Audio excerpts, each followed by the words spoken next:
me ask you this one important question. How many more weeks have you got left living on this planet?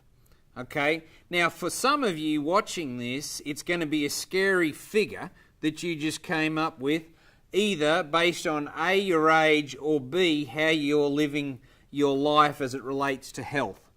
Either way, what I do know is in the Western world, the average, depending on the country, is around about 82 years of age. So, to put it another way, that if you're 70 watching this, you've got 624 weeks left on this mortal coil.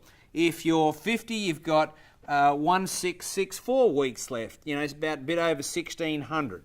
And you can go all the way. Wouldn't it be good for all the people that are north of 20 years of age? Wouldn't it be great to have another 3,000 weeks left on the planet?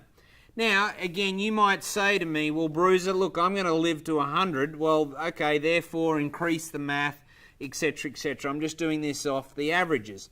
Now, the first time I ever drew this flip chart, it scared me because it went, you know, if I'm on target for the average, yes, I'd like to go further than that, but still, when you break it down to weeks, for me, I go, oh my Lord, I got to hurry up and fit in a lot more in my life.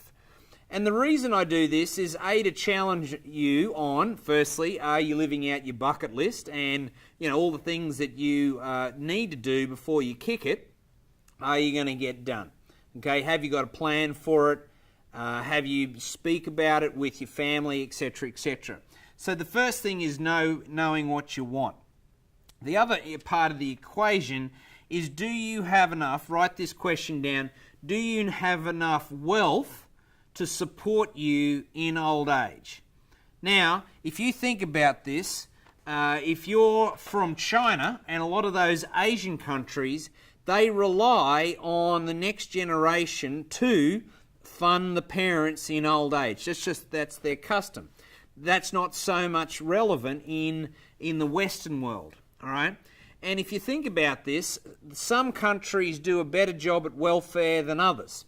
In Australia, it's for many, many years, it's been compulsory to do pension or superannuation, where the government forces the economy or the people in the economy to put money away because they don't want to fund you when you get old, right? Even though there's still pensions, etc., etc., and lots of different countries have got policies on that. Let me give you a hint. No matter whether you're from New Zealand, Australia, America, Europe, it doesn't matter, Brazil, the governments don't want to pay you heaps in your old age. They'd prefer you to do a better job of it along the way so they don't have to support your ass, okay? So, let me just run a couple of little bits of math here, right? Just to get you thinking about, have you got enough wealth vehicles right now on their way so that you don't have to rely on either the government or your kids, if you've got them, in your old age?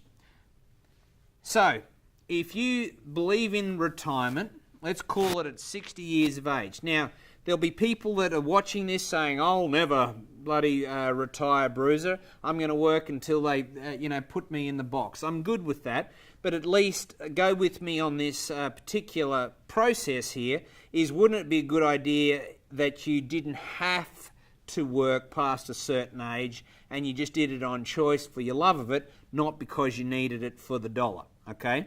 So let's say it's 60.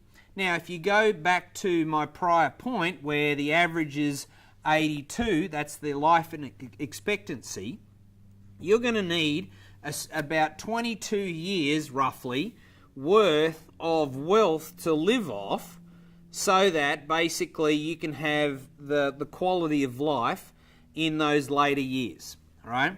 So this math is not taking into account appreciation of your money, i.e. capital growth or interest, okay? I'm not talking about that, all right? And I'm also not taking into account inflation, okay? The cost of living's also going up. I'm just trying to give you a number to get your mind set on how much do you need and actually do you have a target, all right?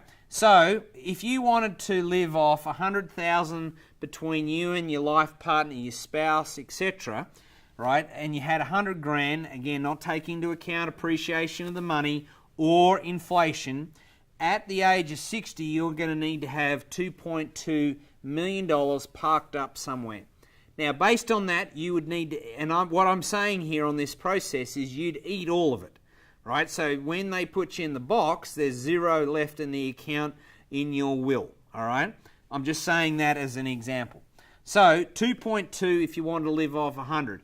If you said, look, Bruiser, I want to have a little bit more fun in my life, and I want to live off $250,000 a year for the last 22 years of my life, you'd need 5.5 million.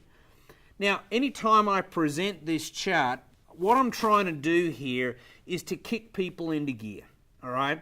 Most people don't take this seriously enough in their kind of middle years, whatever that looks like, say 30 through 50, 55, and you know what happens? Is they wake up one day and they go, whew, I've only got, in terms of retirement, maybe 5 to 10 years, and then they have to go too hard in the later part. So what I'm saying is, in that, say, 30 to 55 range, this is really where you got to be putting down a lot of your wealth, or you're going to wake up unhappy and not enough money to get you through.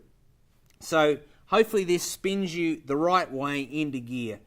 There's not enough weeks left.